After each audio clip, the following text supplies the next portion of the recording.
our probably the perfect moderator for tonight, our co-founder, Tiki Barber.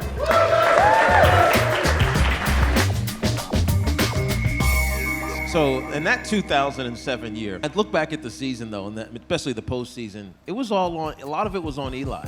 What was different about him that year from the previous years, BJ? Because you were there with him when we weren't that good. You. What do you mean? What do you mean? Was I holding him back?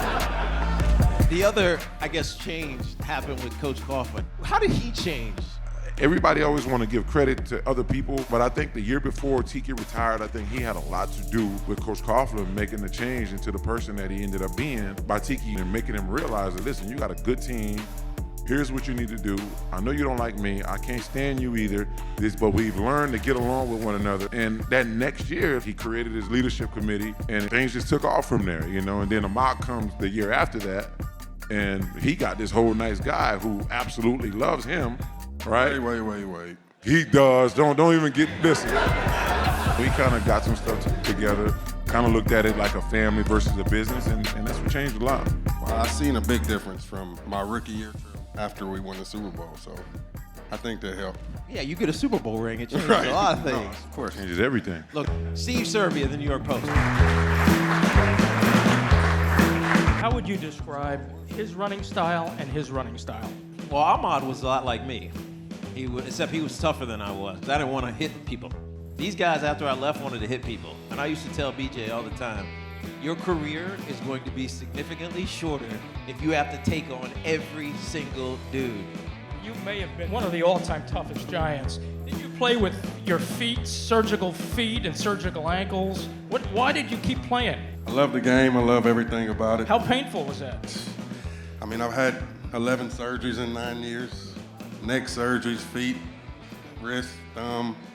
As you see, you can't stop moving. Nerve surgeries too. Yeah. All of them.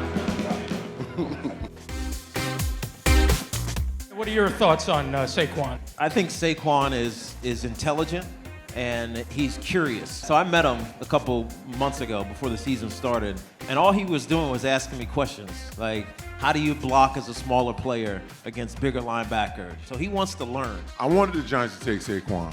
I watched them dominate against Ohio State, which is the game that they lost.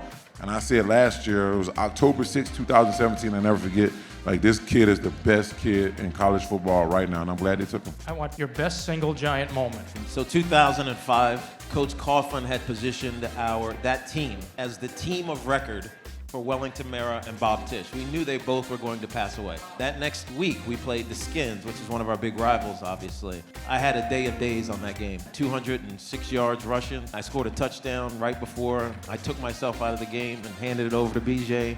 I gave that football to Timmy McDonald, who was one of Wellington's 42 grandkids, and said thank you.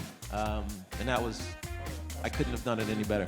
Brandon Jacobs, Ahmad Bradshaw, you guys are champions, and I appreciate you joining me.